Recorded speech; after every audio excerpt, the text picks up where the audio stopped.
Ya, seperti pertanyaan saya tadi, angka 12 apakah menjadi penutup yang kita harapkan bersama, tidak ada lagi berikutnya ya OTT kepala daerah? Atau jangan-jangan masih ada 13, 14, 15 berikutnya? Lantas bagaimana nasib rakyatnya? Kita sudah bergabung bersama dengan narasumber pegiat anti korupsi yang juga koordinator masyarakat anti korupsi Indonesia atau MAKI, Boyamin Saiman. Assalamualaikum, selamat malam Mas Boy. Oh, suaranya masih di mute, Mas Boyamin. Mungkin Iya Yudi dan seluruh pemirsa Sindo News TV. Mas, pertanyaan saya tadi, masih akan ada 13, 14, 15 nggak kepala daerah di OTT kira-kira? Oh tidak. Tidak ya? Karena 30, 50, Waduh. 70 terus. Lebih banyak dong. Ini di awal segmen kami itu sempat tayangkan berita tentang keluhan-keluhan sejumlah daerah termasuk juga Maluku Utara gitu, Mas Boy. Salah satunya mengenai transfer dari pusat yang berkurang, dan ini juga ternyata sudah disoroti oleh Pak Purbaya. Cuman kan pertanyaannya, kepala daerah terduga melakukan korupsi kan bukan hanya sekali ini saja ya, karena itu triggernya, sebelum-sebelumnya pun begitu. Nah, sebenarnya apa yang Mas Boy cermati ataupun soroti? Ya, dari berita awal tadi nampak kan kekurangan duit gitu. Kalau bicara gaji memang sedikit itu. Karena ya gaji pokok aja 7 juta sampai 10 juta. Terus tunjangan ya 7 jutaan, 17 juta. Maksimal 20 juta gitu kalau bicara gaji. Tapi kan yang dikejar bukan itu gitu. Kalau itu sih orang nggak mau, apalagi kehilangan duit sampai angka 50 miliar, 100 miliar untuk menjadi kepala daerah itu nggak akan balik modal gitu. Tapi mereka kan tahu ada yang disasar. Ya, 3 klaster selalu saya katakan itu tentang izin itu diperdagangkan. Kedua, proyek-proyek. Ketiga, tentang mutasi dan promosi. Itu sudah pasti itu diperdagangkan. Nah, sehingga melihatnya ketika ini istilahnya gampang dimanipulasi bisa diperdagangkan, maka ya semua berpikir itu, wah ini jadi kepala daerah itu selain dapat protokoler juga dapat bisa duit banyak gitu. Bupati diam manis saja akan ada yang ngasih duit kok, apalagi yang kemudian kreatif gitu. Nah, misalnya seperti itu. Di daerah DKI itu kan anggarannya besar. Dulu ada cerita gitu dulu lah ya. Itu kepala daerah itu ada yang diduga menerima komisi sampai di angka 7% sampai 15% untuk dirinya gitu. Nah, karena apalagi anggaran besar itu. Nah, ini yang kemudian berpikirnya kepala daerah yang lain-lain terus iri juga berpikir untuk melakukan hal yang sama. Padahal zaman sudah berubah. Nah, zaman berubah dengan banyak orang berani, banyak orang yang membocorkan gitu. Tidak ada takut hal-hal yang berkaitan dengan nanti akan diberi sanksi oleh kepala daerahnya. Maka mereka juga kemudian ada KPK begitu, sehingga ya akan selalu mudah untuk melakukan OTT. Dan KPK sebenarnya kalau mau OTT tiap hari bisa kok Yud. Bukan hanya sekali apalagi sebulan sekali, setiap hari bisa. Setiap hari Sekarang bisa. tunjukkan ke saya kepala daerah mana yang katanya bersih gitu. Saya yakin bisa menemukan 60% tidak bersih dan bisa di OTT begitu Yud. Nah, jadi milihnya itu yang mana yang harus di OTT duluan berarti, Mas Boy? Iya, kalau bicara ngecek di data centernya KPK sana gitu, hampir semua daerah ada bocoran-bocoran gitu dari orang dalam malahan sebenarnya. KPK ya memang hebat dari sisi memang cepat itu dan menganalisa segala macam. Tapi bahwa masukan bocoran dari orang dalam masing-masing daerah itu juga sangat besar volumenya gitu. Kalau mau buka-bukaan data di sana, ya itu tadi saya katakan 60% ada data dugaan korupsi atau suap atau gratifikasi atau pemerasan kepala daerah itu ada semua di sana. Karena sistemnya sekarang kan online, tidak terlalu harus kirim surat datang orang itu dan dipublikasikan KPK. Jadi pengaduan masyarakat Dumasnya KPK itu tiap hari hanya melihat komputer aja udah banyak laporan masuk gitu, yang bentuknya bahkan sampai detail nomor handphonenya, pejabatnya, kepala daerahnya, sekdanya, pemborongnya, itu hampir semua ketahuan kok, dan itu gampang, tinggal KPK menelisik, menelaah, memilah, dan kemudian ya bisa langsung OTT gitu. Karena itu tadi, coba Pak Yudi, Ya. kemarin OTT berapa kali? Kok hari ini juga ada OTT? Iya, hari ini juga. Kan itu namanya nekat kan? Nah itu. masih menerima duit, masih ngatur proyek, masih ngatur mutasi promosi jabatan di daerah Jawa Tengah itu kalau mau diproses bisa jadi dari 35 itu mungkin 30 akan kena itu. Jadi kebetulan saya paham lah anatomi di Jawa Tengah seperti apa gitu dan Jawa Timur juga seperti apa gitu. Jawa Timur dana masyarakat kelompok masyarakat bantuan sosial aja dipotong gitu kan, apalagi yang lebih besar lagi gitu. Jadi yang untuk jelas-jelas untuk rakyat aja dikorupsi, apalagi yang proyek-proyek sudah dimainkan semua begitu. Ini Jawa Tengah ada 1, 2, 3, 4, 5 dari Jawa Tengah nih, Mas Boy. Pak Sudewo, kemudian Pak Maidi ya, ada Fadia Rafiq. Ini Jawa Tengah lumayan. Iya, banyak juga nih 5 yang OTT KPK. Ini ada apa ya? Ada sesuatu makna di balik ini atau hanya ya kebetulan saja KPK sedang menyelidikinya? Iya, sebenarnya kalau bicara tidak provinsi Jawa Tengah aja, yang lain juga akan banyak gitu. Karena ya kebetulan aja Jawa Tengah ini kan politiknya tinggi. Dan karena politik tinggi itu persaingan juga tinggi. Nah bisa aja ya tidak menuduh bupati yang bocori wakil bupati, atau tim sukses yang kecewa membocorkan, atau tadinya pejabat dijanjikan dipromosi nggak dipromosi padahal udah bayar. Jadi pembocornya banyak, dinamika politik Jawa Tengah kan memang tinggi, jadi ya otomatis pembocornya juga banyak, persaingan banyak begitu. Dan inilah yang sebenarnya motif membongkar korupsi itu bagi saya halal-halal aja, Yud. Pernah ya pernah mengatakan orang pacaran putus kemudian pacarnya lapor ke saya juga ada dan datanya komplit dan masukkan KPK gitu. Jadi ya jangankan persaingan politik, persaingan pacaran aja pernah terjadi gitu. Ya. Mas Boy, ini kan sebenarnya nggak jauh-jauh ya kalau dari modus operandinya seperti ya perizinan tadi yang Mas Boy sampaikan, proyek, mutasi, promosi. Dan sebenarnya kan sebelum-sebelumnya juga sudah terjadi. Tapi masih saja sekarang modusnya itu gitu. Artinya apakah mereka nekat begitu untuk melakukan itu karena tidak ada pilihan lain, atau ya mereka memiliki celah untuk bisa tetap melakukan hal tersebut dengan modus yang sama? Iya, karena serakah, Yud. Intinya di situ. Karena saya kaget juga ketika Bupati Tulungagung ternyata salah satu yang dimiliki itu adalah sepatu yang mewah ini. Ngapain di Tulungagung pakai sepatu merek mewah itu kan saya ketawa. Dan ini yang baru di OTT ini ada sandal aja LV gitu kan. Iya di kampung, di desa, di kampung lah, di kabupaten pakai sandal slop yang merek LV itu untuk apa gitu loh, untuk pamer apa? Berarti itu memang sudah serakah ditambah sakit jiwanya gitu. Jadi dengan menjadi bupati atau wali kota atau gubernur pun itu menjadi raja kecil, dan itu yang menjadikan dia serakah dan pengen beda dengan rakyatnya gitu. Dan itulah yang kemudian barang-barang mewah itu yang memancing kerusuhan.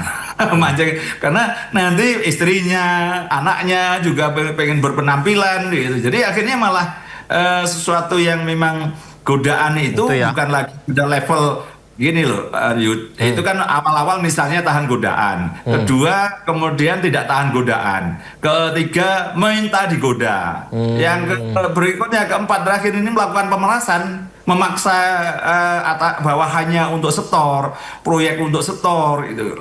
Inilah yang kalau tahapan ini bisa jadi dalam jangka nggak sampai setahun tahapan ini kelar semua itu, mulai dari awal habis dilantik sebulan ya idealisme, lama-lama tergoda, terus kemudian tergoda, bikin ulah lah gitu, lama-lama pemerasan, dan itu kemudian ya inilah penyakit kita semua dan kita prihatin.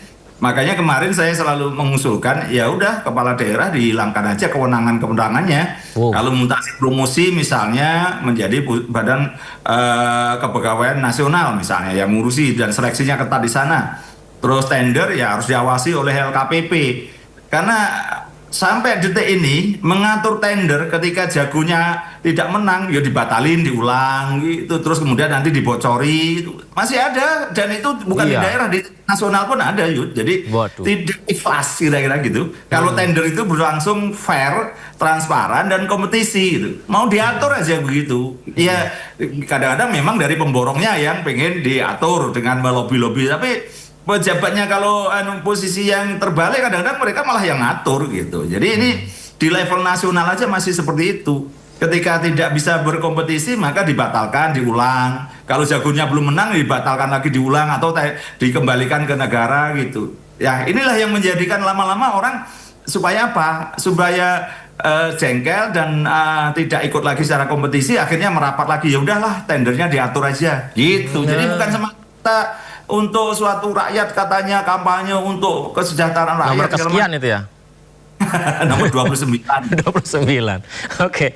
Mas Boy dan pemirsa, kita simak dulu ya, ada pernyataan dari Menteri Dalam Negeri Tito Karnavian meminta Menteri Keuangan Purbaya Yudisadewa segera mencairkan dana bagi hasil kepada pemerintah daerah yang alami kekurangan kas. Jadi Mendagri juga menegaskan Pemda jangan hanya andalkan transferan pemerintah pusat, namun harus berupaya meningkatkan pendapatan asli daerah katanya. Kita simak dulu. Pak Tito, selamat pagi Bapak. Boleh dong Pak, tadi pertemuannya membahas soal apa Pak? Nampak unggahan dari media sosial Menteri Keuangan Purbaya Yudisadewa bertemu dengan Menteri Dalam Negeri Tito Karnavian di kantor Kemenq RI hari Senin. Dalam pertemuan tersebut dibahas penguatan sinergi antara pemerintah pusat dan daerah dalam mendukung optimalisasi pemanfaatan alokasi transfer ke daerah atau TKD. Pada kesempatan itu, Tito meminta Purbaya percepat pencairan dana bagi hasil atau DBH kepada pemerintah daerah. Tito tegaskan bahwa DBH diperlukan untuk membantu daerah yang mengalami kesulitan keuangan, terutama dalam memenuhi belanja pegawai. Nah, kemudian kalau daerah memang sulit sekali PAD-nya, tapi ada DBH-nya, dana bagi hasil yang ada di Kementerian Keuangan, kita mohon kepada Menteri Keuangan agar DBH-nya bisa dibayarkan untuk membantu daerah itu menutupi belanja pegawainya. Yang betul-betul PAD-nya berat, efisiensi sudah dilakukan, dan kemudian DBH-nya juga nggak cukup atau tidak ada. Nah, ini yang dibantu dengan top up. Sementara itu, terkait rencana top up, Tito jelaskan bahwa pemerintah masih melakukan rekonsiliasi data antara Kementerian Dalam Negeri dan Kementerian Keuangan untuk menentukan daerah yang benar-benar membutuhkan dana tambahan. Tito juga tegaskan bahwa langkah pemberian skema top up dilakukan agar tidak ada pegawai yang dirumahkan.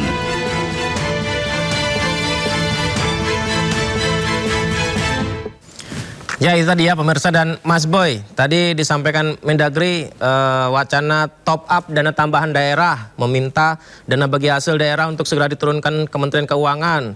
Lalu minta juga daerah jangan terlalu ketergantungan dari pusat atau anggaran daerahnya, tapi harus kreatif. Kurang lebih begitulah. Gimana Mas Boy? Kalau kreatif nanti malah rakyatnya dengan retribusi dinaikkan, parkir biasa 5.000 jadi Kreatifnya malah ke situ ya.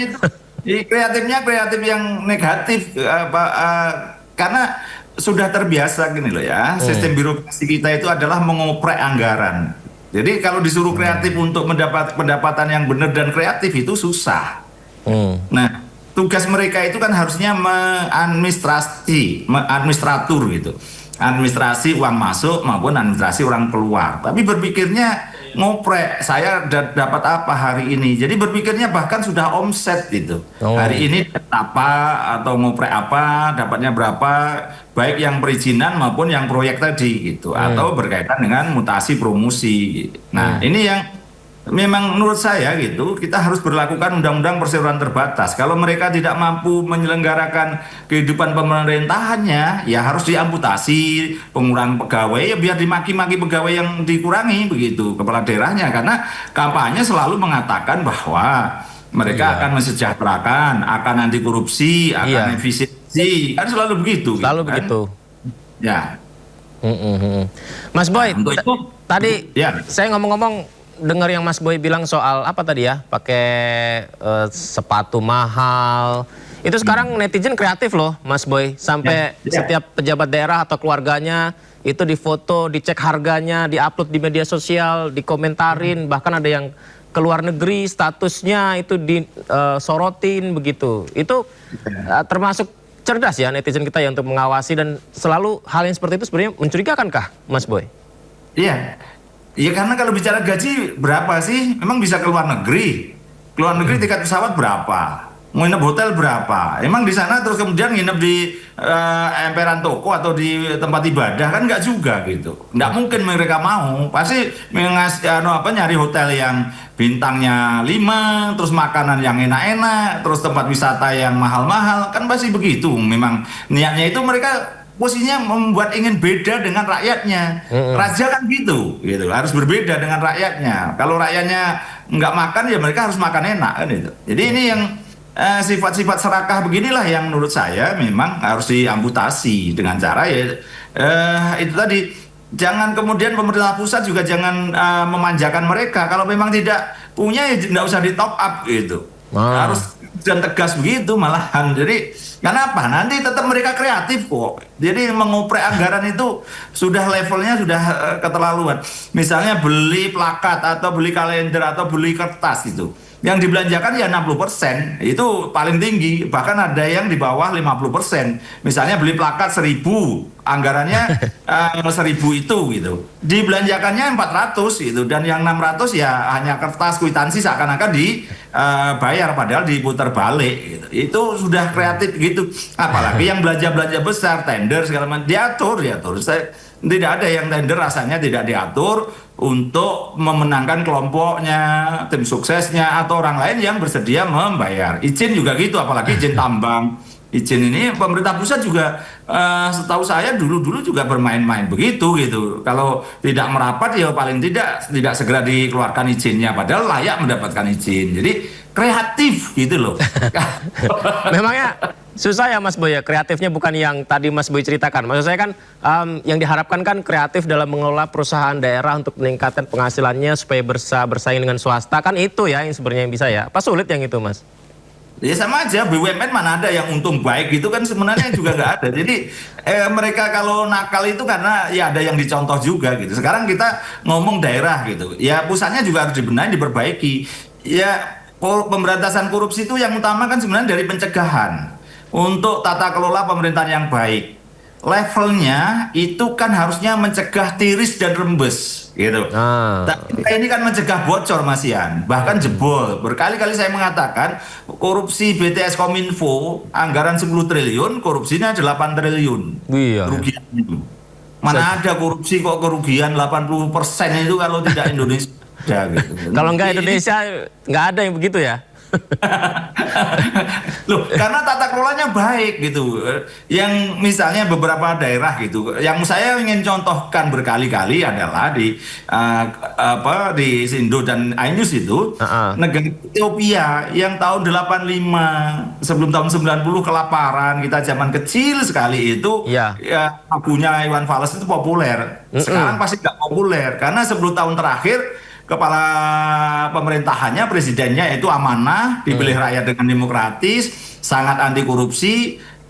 Kemajuan 10 tahun terakhir itu terasa di Ethiopia. Termasuk ibunya Addis Ababa gitu. Karena pemerintahnya jujur dan kemudian amanah. Nah, ternyata dengan kunci syarat amanah aja ternyata bisa memajukan Ethiopia kok. Apalagi kita yang punya tambang banyak, kebun banyak, pendapatan yang lain banyak, hutan banyak. Dan penduduk juga tidak terlalu banyak dari sisi terus laut ikan kita banyak, apa yang kurang dari kita gitu. Sementara Ethiopia apa yang punya gitu jauh gitu.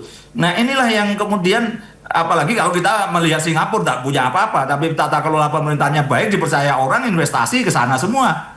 Sehingga uang berputarnya sudah sangat kita malu $1 Singapura sekarang ini sudah di atas 13.000.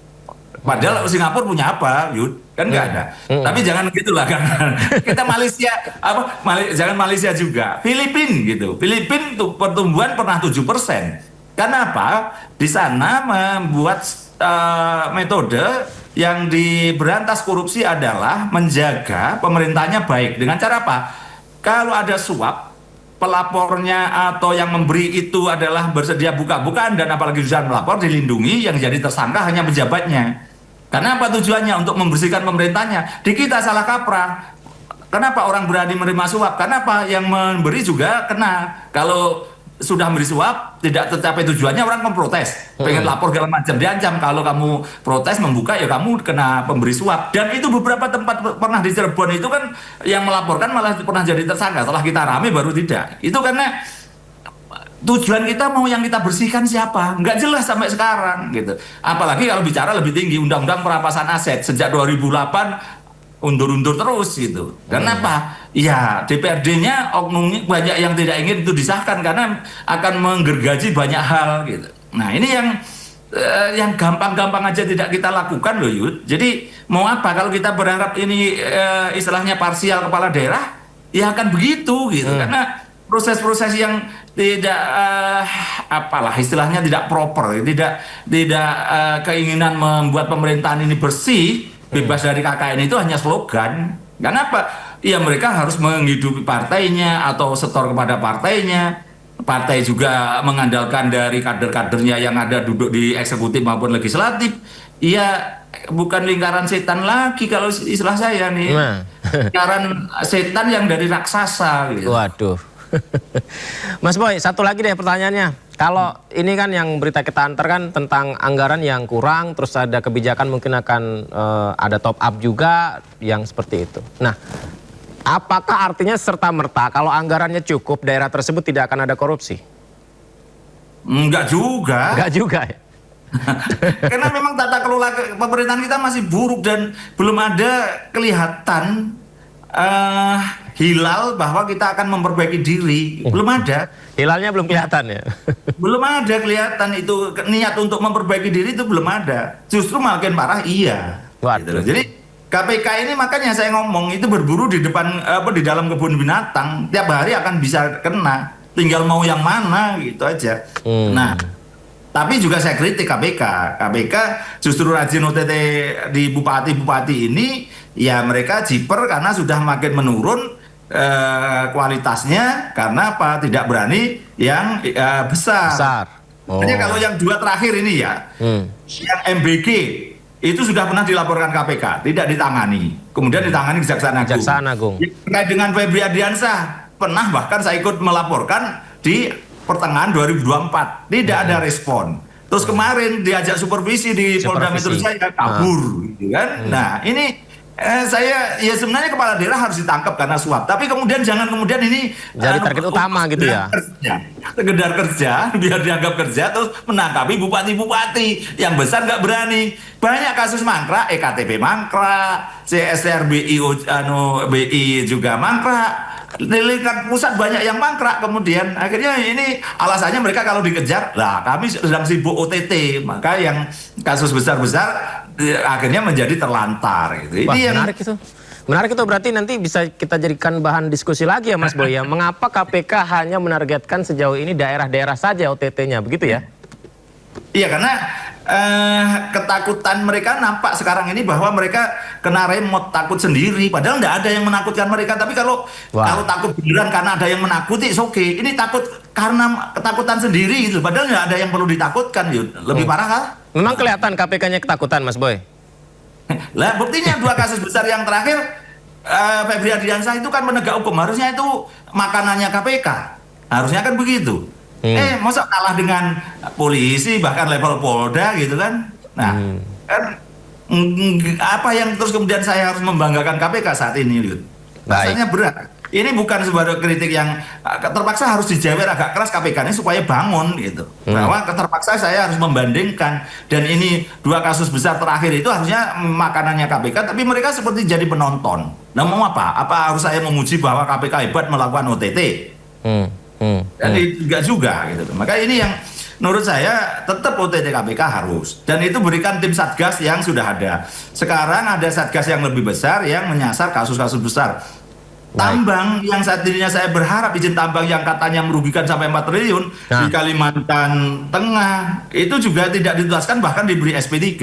Seorang bupati yang mau ditahan nggak jadi ditahan karena sakit malah di SP3, ditangani kejaksaan malah jalan gitu. Nah ini sesuatu yang memang harus kita terpaksa saya harus ngomong bahwa meskipun ini isu temanya kepala daerah OTT, kita harus kritik bahwa KPK sekarang mengecilkan dirinya sendiri, dan itu harus kita bangunkan karena Kalau nanti ini semakin mengecil, lama-lama kalau kemudian dibubarkan oleh DPR dan pemerintah, kita rugi juga karena Kita bangun juga kembali rugi. sulit. Iya, Gitu. iya. Maka sebelum itu dibunuh, tanda kutip loh ya, harus kita bangunkan. Kita harus bangunkan. Sayang KPK ini gitu. Baik. Dan mudah-mudahan habis ini nanti kasus-kasus besar biarlah mereka yang menangani. Kasus paling besar KPK adalah memaksa pemerintah untuk melaksanakan tata kelola pemerintahan yang baik. Duit yang masuk tidak bocor, duit yang keluar tidak bocor. Itu kasus terbesar yang KPK harus tangani, Yudi. Makasih. Baik, Mas Boy. Nah, menarik ini, besok mungkin kita undang dari pihak KPK ya, mungkin jubirnya Budi Prasetyo atau dari pihak KPK, kita undang Mas Boy lagi ya untuk kita bangunkan Ya, KPK ini ya. Ya, Makasih ya, makasih. Mas Boy, makasih banyak. Selamat malam, Assalamualaikum.